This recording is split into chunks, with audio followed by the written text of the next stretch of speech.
right, welcome back to the Quest for Success podcast. Thank you so much for tuning in once again. We are incredibly excited today because we are joined by the wonderful Gretel Killeen. Gretel, thank you so much for joining us. It's my pleasure. Thank you for asking me. Yeah, Gretel, it's a really honor to have you here. So I met Gretel first time, I don't know even you remember me, it's 2005. After tsunami, I had to organize an event because I had a long story. I was at Vodafone Australia, and then we organized an event for raise funds for children to build hospitals and schools. And at that charity, you came as the UNICEF Goodwill Ambassador to accept the check at the event. So that was 2005. And then after that, we met again about 4 years ago at the Dimex Children Charities event. And you were at the great debate. You were actually in the debate, part of the debate group. And then the following year, again, you were hosting the event. And that's when we kind of met. So it's lovely to have you, and thanks for taking our invitation and accepting our invitation and joining us today. It's a pleasure. It's interesting, isn't it? The people that you connect with. I mean, we see a lot of people at events like this in our lives, but you and I have just had that connection, haven't we? Of just fondness, I guess, whenever we've seen each other. So it's a pleasure to be here. Yeah. And so, Gretel, we like to start this conversation off and really frame what we're going to talk about. And so I want to ask you, what does success mean to you? I think, well, I'm imagining what other people say. I think success to me probably means fulfilling your potential. But I don't just mean in a career-wise, I mean in fulfilling your potential in terms of how much fun you could be, or how bright you are, or how kind you can be, how much love you have in your life. It's fulfilling, truly blossoming into the person that you're capable of being. I think that's success. That's an amazing way to put it, your success. So, Gretel, when I said to Dylan, I was really excited when you accepted our invitation. I said to Dylan, Gretel Killeen's going to join us in our podcast. And he asked me, who's Gretel? I know we know you quite well. And you've done so many things. We know you from Big Brother and, working in multiple television programs, etc. But what have we been doing over the recent years? Well, the television was only a small part of my life, really. And Dylan's probably too young. I was part of a show nearly 20 years ago that impacted our society a lot because of the nature of the show. But before that, I'm a novelist originally and a stand-up comic. I've written 30 novels, and so stand-up comic is how I started. Then I got into writing comedy for radio and doing the voices there, and then I became a voice artist for 17 years. I've done a lot of journalism and radio hosting and things, but the reason Dylan wouldn't know of me is because I haven't really been in the limelight, and I haven't wanted to be. Fame is a really interesting experience, but it's not somewhere where I want to be all the time. I'm glad to have had that experience of being famous and the different opportunities and being recognized, but it's also very limiting. So I'm in no way distressed that you don't know who I am, Dylan. I'm kind of pleased. Yeah, I was doing a little bit of research before this, and it just seems like you have done so many incredible things. Honestly, it seems like there's nothing that you haven't done. What? I'm sure there are things I haven't done, but I'm always looking for adventures, because that's part of, I think that we need to push past the boundaries that limit us, whether it's, I mean, financial boundaries are difficult to just willfully decide, oh, I'm going to ignore those. But if it's a psychological barrier, a fear-based one in terms of not doing something, then I think it's really important to conquer it. And I think the more that you conquer these things, and you become bigger and braver and stronger, and that then you become more capable of pushing the boundaries even further away. So, I mean, like a lot of people, I think, just on that note, a lot of people after COVID, I think, found that their world did become smaller and now have to consciously make an effort to push those boundaries out again. And I also have to make a conscious effort to push myself, not necessarily in the art I do, but in terms of travel, because the unimaginable, which was previously, how could we possibly spend all that time indoors and not traveling overseas, and, during the pandemic? And then we became used to it and kind of comfortable in the confines of that. So I'm aware for me that I'm conscious of challenging myself again. I've always been motivated helping other people, traveling with helping other people as the main drive. And now I'm looking at, okay, well, my art is a drive, helping other people is a drive. And then what else is my incentive to go out and see the world? So while it might look like I've done everything, of course, I've done like a fingernail of what is possible in the whole world. Yeah, A tiny little bit. absolutely. And we've noticed that a lot of the guests that we talk to, your whole life is always shaped by your early years. And so I want to take a step back to your early life and really understand how it's shaped who you've become today. Well, I feel like I want to know how everybody else was shaped. Do you mean like the influence of their families, or what kind of things? Yeah, how your parents and your environment as well, the area you grew up in, really shaped your early journey. I believe, Gretel, you were born in Taramara, and Yeah, that's where we I are was. today. Is it? Right. Yeah. Yeah, Very nice. Oh, yeah, very nice. I think there's a step before what you're saying, actually, Dylan, and that is, I actually think you're born who you are, and then things either encourage you to blossom or discourage you.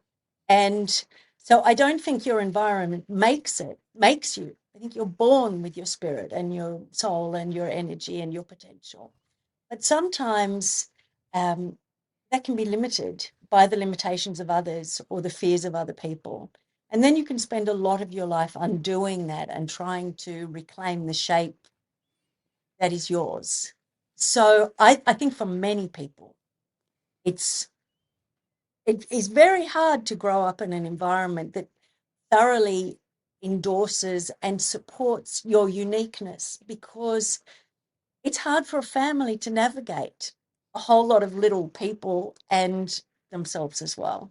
It's hard for all the focus required for each individual or the freedom to blossom. So most of us end up a bit dented, out of shape. Um, and then there are some people who unfortunately have terribly scarring issues that are very, very difficult to overcome. I was born with an artistic spirit, which my grandma had, and also my forebears before her. That's not an easy spirit to accommodate for a family, Mhm. um, because while some people yearn for, um, as you would see in workplaces, they yearn for structure. Other people don't want structure, and it's really the control versus chaos notion. Artistic people often don't want to be in an environment that is controlled. That's They like wondering what's going to happen. They like the challenge of that. They like the problem solving of it. So while some people get great comfort from the structure of our society, other people get great discomfort. I get discomfort from it, from predictability and conformity. but that means that had that a bit squashed out of me when I was growing up, and then you kind of spend the rest of your life trying to find who you were originally.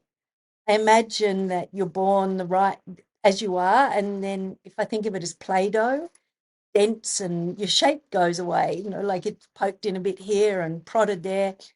And then it's just about trying to let those dents and dashes subside so that your original shape is there. So hopefully by the end of your life, you've reclaimed your shape and lived however much of your life as you can. Does that make sense? Yeah, absolutely. I think that's such a profound way to look at it. The fact that you are born who you already are, and then it's your outside world actually takes away or changes who you are. I think that's a excellent way to put it. And you mentioned there you were a very artistic spirit. And then I know that you ended up actually starting a law degree. And for me, there's a missing piece there, because that doesn't seem like the normal path for an artistic spirit. Can you walk us through that journey? Well, just on that point that you were making before, it's not always the case that the environment you grow up with is discouraging. I mean, we have the vision with the Olympics of these incredibly supportive families who are there striving to support somebody's vision and potential. So it can be either way, and maybe if one person in that family is supported, another one is not being supported. So who knows what this perfect world is that we aspire to. But I'm of a generation and of a culture that where artistic pursuits, it didn't have any value at all. It was about academia, and I am an academic person myself, or have been in the past. I just happen to be artistic as well. But when I was at school and studying, women who had a mind like mine, you either went into medicine or law. It wasn't that the whole world was opened up to you. We're talking about women had only been accepted into universities for several decades, and women were only now starting to have respected careers. So when the world opened up to us, that first step, women were allowed to be teachers and nurses, and then the next step was, oh, we could be doctors and lawyers, but it wasn't. And now we support you to go into this wild and crazy world of artistry. And I think a lot of people, if they look, I could be wrong on this, and you've no doubt interviewed other creative people, but um, you do tend to need someone in your environment to be of that ilk, to have that kind of capacity to show you what is possible in the world. And if you don't have that, you can be a bit lost. And I think it's only now, as I get older, that I see being creative as a very valid pursuit. Our society doesn't talk with respect about creativity, can be dismissive, calling people creatives when they're absolutely not creative at all. It's something in your soul. It's not, oh, I think I might do this. It's, I can't survive if I don't do it. So it's a very powerful thread to have that artistic energy inside you. Uh, but it's like being an alien if you don't have role models. And some people I know grew up with family dinner parties where they discuss the color blue. We talked about chops and Brussels sprouts in a perfectly lovely home, but we weren't talking about art or poetry. And I think that would legitimize the pursuit if you did grow up with other people at the dinner table who valued this. But as you know, in our society, it's all about how much money you have at the moment and how many influences you have, no matter how vacuous the reason why you have them, and how many properties you have, or like the level of spiritual growth is pretty minimal at this time in history, I think, and the desire for it and the desire to find your uniqueness. So it's a long journey to reclaim that, I think. And did you only start to realize that like now looking back, or did you feel that way in the moment? Were you like upset that you couldn't pursue your artistic passions? No, I didn't. I didn't know. I think many of us, and you too as entrepreneurs, you probably feel, I'm guessing, you can tell me if I'm wrong, that when you come across fellow entrepreneurs, it's like meeting someone from your tribe and you relate to them and connect. And it's really, it's lovely. There's a language that you can speak together that other people don't necessarily understand. Well, that's the same with people like myself. I like people who get what I'm talking about and who can laugh at the same jokes and have the same level of curiosity. I think, as with most things in life, you don't necessarily know what's missing when you're young because you don't know what you don't know. And then, as I said, you start pushing the boundaries a little bit. Then you discover who you are and think, oh, wow. Then I meet other people and look at their lives and think, yes, you had a little bit of endorsement and support. That must have made a difference. Well, someone gave you a machete to walk through the jungle, or there was already a path. And I'm like, oh, pushing through all of the leaves and whatever. But that journey itself, my journey has a uniqueness, and that allows me to perhaps have a richness. Maybe if it had all been handed on a platter to me, then I would have a more superficial perspective or a lack of appreciation. But Yeah. what it has done for me is really treasure and respect that spirit inside of me and feel that I have to honor it. It doesn't mean that I necessarily know how to do it, but it's my motivator. That's very interesting, Gretel.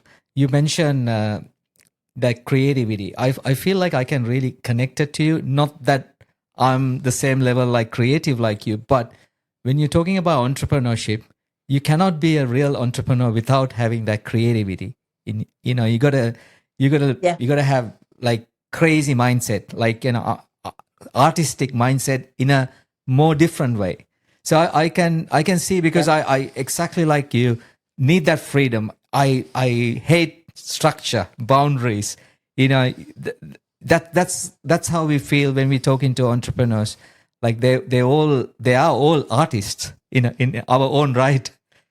Yes, I'm interested in what you're saying about the creativity of entrepreneurs. There's also a tremendous self-confidence that entrepreneurs require that I'm not sure sits hand in hand for the traditional artistic energy, because often in the arts, it's disproportionate, the amount of talent and the amount of confidence. Mm-hmm. Maybe it's the same with entrepreneurs. You can tell me I probably see these ones who are incredibly brash and confident, but not necessarily that good. You can get a long way on confidence, can't you? Absolutely. Yeah. I think it's all part of the founder's journey as well. I think you build that confidence as you go. Even if it begins with self-confidence, I think it has to start there. But then as you go and you're grinding away in the background and you start to see a little bit of success, then I think the confidence becomes a bit more outwards. And also having that risk-taking ability, that's something that you learn. I mean, yes, most of us have that risk-taking ability more than the normal people, but again, we develop that as well. For me, doing this for 20 years, the risk, if I don't take risk, I get really nervous. I need to take risk and I need to do something outside the box stuff, Yeah. Really? Oh, that's interesting. But there is also a lot of room in both of our industries, I think, so there's the level of confidence, which is sincere confidence in ability. And then there's, and I don't know what the word is for this, but kind of a show pony thing. And we see investors, for example, fall for these show ponies.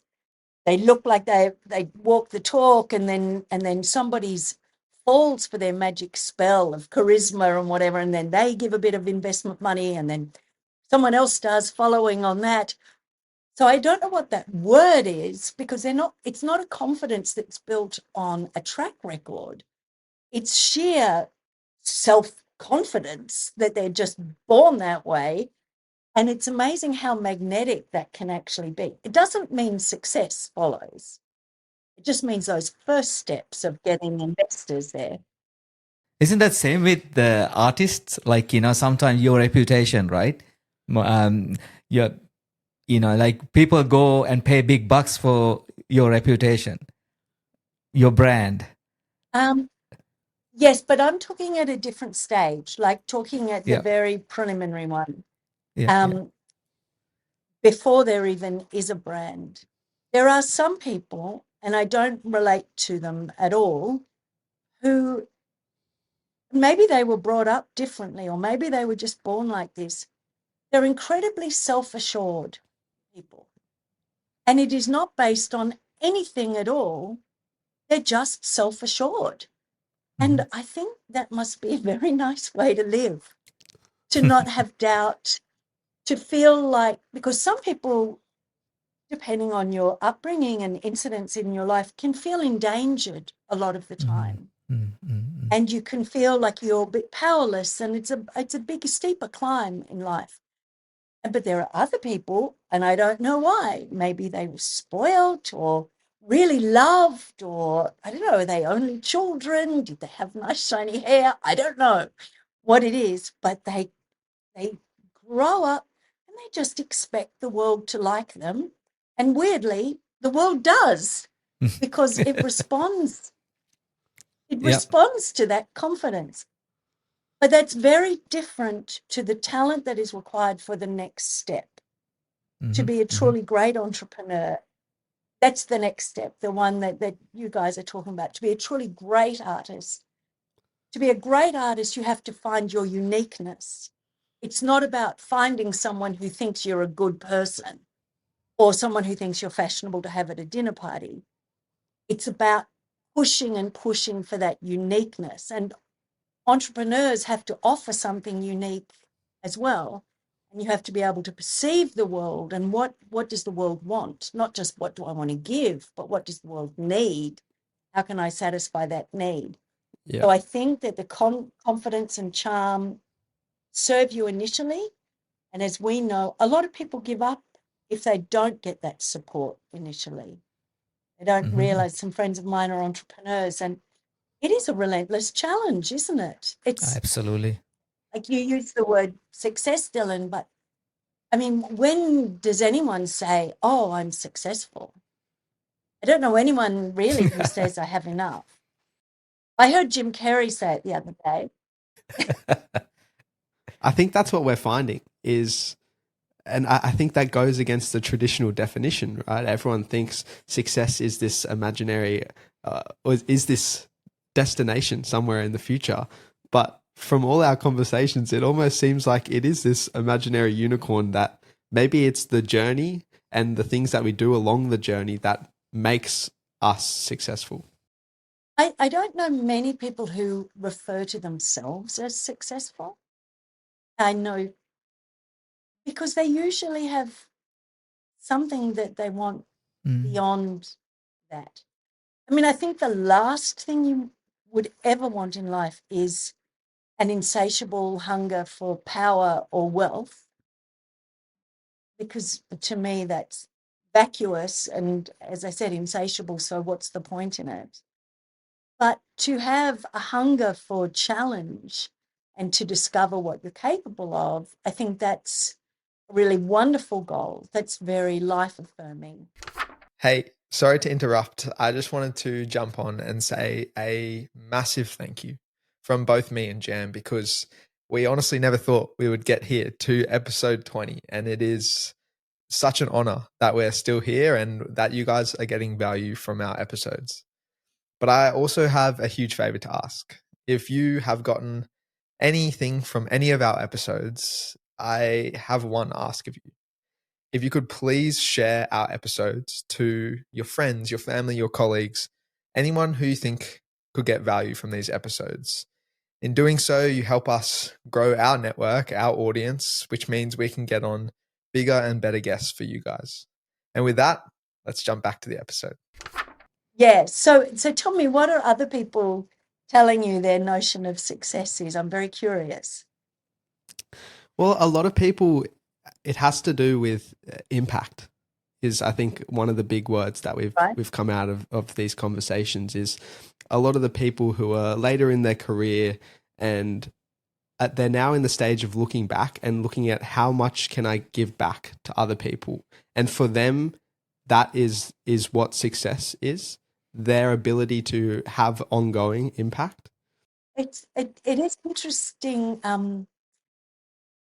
that I always feel fascinated by people who reach a line in their life where it's about the difference that they can make after a certain point, because the difference you can make in life really should be there your whole life. I think it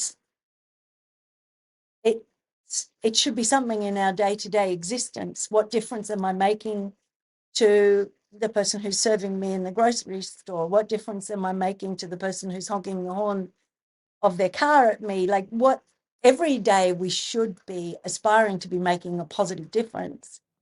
Absolutely. I think there's a very interesting connection in my mind for business people. A lot of people I know who work in business, they reach a point where they're retiring and then they want to give back. And they start to talk about that as the legacy. And which is an interesting thing, which is a little bit, could be interpreted as I want to have an important life. Whereas humility is not really about having an important life. It's about having a good life all the time, not crossing over a line and now I will give back. Does that make sense? Yeah. No, I would like to encourage people. I 100% agree with you. It shouldn't be a line in the sand where all of a sudden, okay, now it's time to give back and now it's time to have impact. That should be part of the journey. And I think that's also what a lot of people have realized is it is as cliche as it is the journey that every day trying to be 1% better. And I suppose that goes to your definition, which is really trying to fulfill your potential and trying to improve yourself along that journey. It's interesting though. Yes, I agree with both of us, but I think that that it's very important for me to reiterate that it's not potential in terms of what a lot of society thinks of as potential, which is leadership and power. It's potential for even the littlest things. And as I mentioned before, to just be kind, to just be patient. And these are not qualities that are valued, in my observation, in a great deal of the corporate world and a great deal of our society. So I would really love that to be emphasized, because the current path is not bringing a lot of people happiness. You know, we have very high rates of anxiety and depression and disconnection from society and purpose. We know in theory what we're supposed to have and aspire to, but the practice is very, very hard. And it's often invisible. Your kindness doesn't always come with a badge. It doesn't always come with a ceremony where you're honored. It often doesn't even come with a thank you. That's very important for our society, I think, to understand that everything doesn't need to be acknowledged externally, that you can just quietly do something. And that's a good thing. And that will build. And really what I'm talking about is a whole restructure of life philosophy. I think we're totally on the wrong path. Other people seem content with the path, others are discontent, but you have to find the path that does work for you, don't you? And if that means thinking outside the square, then in a positive way, then that's good. I'm interested in terms of success. Has anyone said something to you when you really thought, oh my goodness, that really blows me away? like as someone said, oh yeah, I have to kill mosquitoes every day, or like what? No, one of the interesting thing, I mean, we only done like 21 episodes so far, a long way to go. But one of the interesting, someone said other day, success, it's a journey, like, it's a moving target, but it's success also about be able to let things go. So, not like everyone focusing on achieving things, but his way of saying sometimes let things go, sacrifices, making a lot of sacrifices to achieve something. So it's a kind of an interesting. I thought that's something different, but also your perspective is also really important, because end of the day, you don't need to wait till your retirement to be kind and nice and give back to people. I mean, you already proven Yeah. that, Gretel. You and I both met 20 years ago doing charity, and last 3 times we always doing charities, right? So we love something that in common, doing that kind of giving away our time and effort into it. Mm. But I'm interested too. I mean, when we start talking about sacrifice, could you give me an example? Like, what kind of things are sacrificed that in this person's journey to success? So it's like, like if you're international, like you want to become a top athlete, right? You're giving away so much, your family time, hanging out with your friends, all the normal people, things that normal people do. So become that, winning a gold medal, things like that. So the person that we spoke to is an international cricket player. So so he had to let a lot of things go to achieve that success for him. You know what I mean? Like, it makes sense. Yeah, yes, I do. I'd be interested to know if at the time he thought it was a sacrifice, because often when your goal is very clear, you don't see the other things as a sacrifice because it's not even a choice. I must say, there are several friends of mine, and these are largely men, but that's because of my generation, that the men tended to be more of the successful business person, more of them, not uniquely men, and there was a certain selfishness in their pursuits as well, and um, that where the partner might be left to raise the children and do, which is a very hard job, as we know, looking after all of them, and without the kudos and the long hours that someone might do. But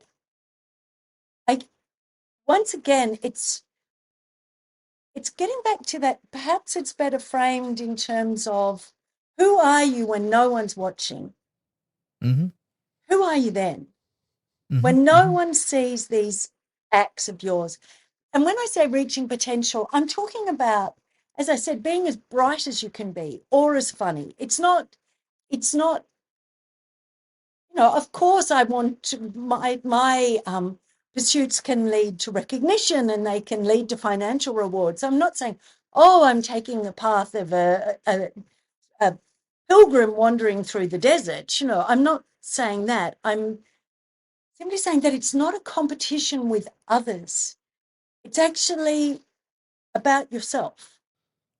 That, I think, 100%. is it's a very big step from external accolades. It's the opposite of external accolades. It's a very personal journey. And there are a lot of flags in our society that will reinforce particular decisions.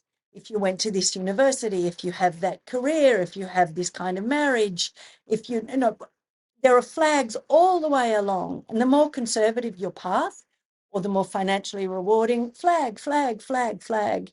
And you get supported and endorsed along the way. But the invisible ones, they don't. So that takes actually stronger self-determination and stronger self-belief to pursue that path, because the quiet, humble path doesn't have flags. So you genuinely have to have tremendous reserve and belief in your spiritual hook and your spiritual direction to follow it, because most of society will say, no, don't follow that. That's really a shout out to the misfits and the ones that, because the more conservative you are, you get patted on the back all the time. I suppose that's something that's so common now. Everyone sees this shining lights of what life should be through social media and traditional media. It's kind of front of mind for everyone. But I like your approach of really run your own race, essentially. Be authentic to who you are and play out your journey the way that you want it to be run. And also not just want, because there's a certain level of surrendering as well. It's because want can be impinged upon by subconscious notions of what you're meant to be. So we're so bombarded with the power that we should have and the money that we should have and the lifestyle that we should have, that actually unpeeling all of that, getting to the true essence of yourself and what you think is important, is a really challenging thing to do. It's like diving down, right down to the bottom of the sea, and all the treasures are on the floor of the ocean. But we live in a society that keeps telling you to bounce up, bounce up, bounce up, come back up to the top. This is where you need the time to go down and to really seek those treasures out. And I think we would be a lot better off with discussing philosophy a lot more and digging deeper into what our real values are. Because at the moment, there is no depth to a lot of the values. Absolutely. But I'm really interested. I actually want to hear everything that you've been discovering in all your interview. Like how have you're young, Dylan. What has your notion of success changed as you talk to people? Absolutely. I really enjoy conversations with people who are older than me, because I'm aware that they're in a different perspective and they have the ability to look back on and reflect on where they were in my shoes. And I love to get the lessons that they have and their perspectives as well, because I know one day I'll be in their shoes. And I think for me, it's definitely made me think a lot more deeply about what I want and the course that I'm on as well, because I don't want to follow the traditional definition of success and eventually get to be an old man and look back and have the same regrets that some of the people we've spoken to have as well. So it's been an incredible learning journey for me. Just out of curiosity, what kind of regrets did people have? It's a lot. It's a mix of things. Even some people had regrets of, I thought it would be a lot of regrets of things they didn't do, but it was also regrets of things that they had done, and even just not taking opportunities, or they're so broad. And I think also not taking the time to learn enough as well is another big one for me. So I think that's something I'm trying to implement more, spend more time. And I think as well, it's everyone when they're young they were in a kind of hustle mindset and wanted to just chase the money, chase the lights. And now they kind of regret that because they missed out on a lot of wholesome relationships and actual connections as well. So I'm just trying to keep that in mind as I go forward as well. Yeah. Well, it's interesting because they always say people regret the things they didn't do, but now you're telling us some of them actually regret the things they did do as well. Yeah. Which goes to prove there are no rules. There are no rules. Yeah. And Gretel, thank you so much for this conversation. It's been incredibly insightful. I just I like to wrap up each of these conversations with a few key takeaways on some things which I think have led to me calling you successful. Let's put it that way, because as you said, you may not feel successful.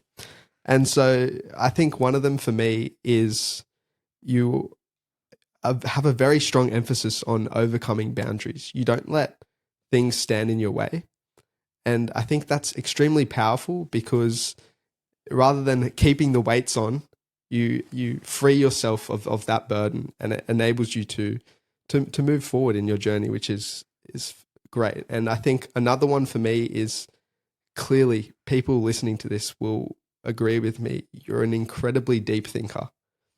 And I'm honestly blown away with some of this conversation, because it's been very introspective and made me think a lot deeply about my own preconceptions. And I think your ability to not just go with the flow, the traditional norm, accept what everyone else is thinking as well.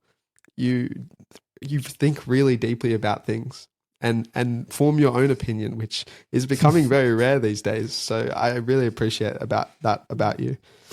And the last one is you're very holistic as well. You look at life not just about achieving one particular thing. It's about being comfortable in yourself and the journey that you're having, and not worrying about what others are trying to do.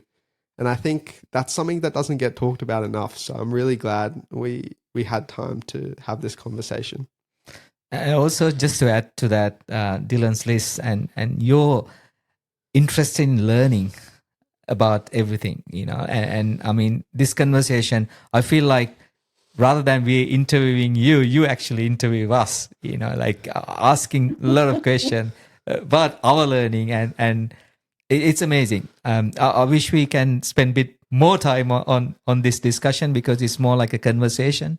I'm pretty sure, Gretel, we will have another chat maybe later down the track when we have more research, more sessions, so we can give you Definitely. a lot more information. Yeah.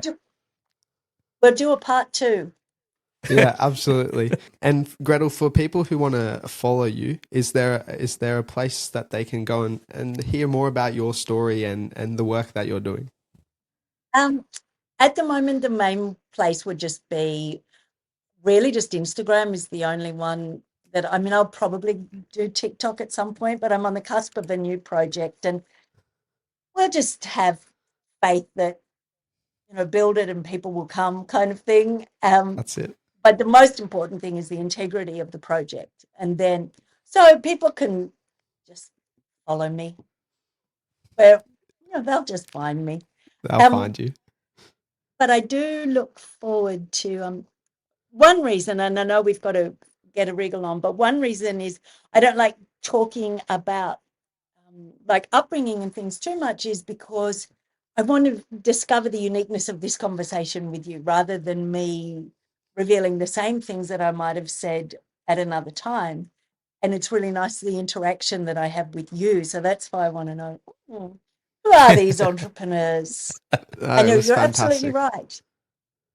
Well, that connection between artistry and entrepreneurs is, maybe that will be part 3 of our conversation. Yeah, we've got a lot of conversations coming up. Absolutely, we need your advice as well. You already asked us to set the cameras properly, and we got a lot of learning out of this conversation. I said it nicely, so that's fantastic. Oh, yeah, it was great. We loved receiving tips. No, it was just about head height. No, we always like. Oh, what a horrible person! But no, Gretel, we really appreciate, because we like to learn as well. We always want to learn. This is the quest for success, and where the quest is all about learning. Yeah, the quest for success and equal head height. That's it. And on that note, we'll wrap it up there. For those of you who have listened to this conversation, if you could give us a 5-star review on Apple Podcasts or Spotify, that'll be fantastic. And we'll see you guys in the next episode. Thank you, Gretel. Thanks a lot. Yeah.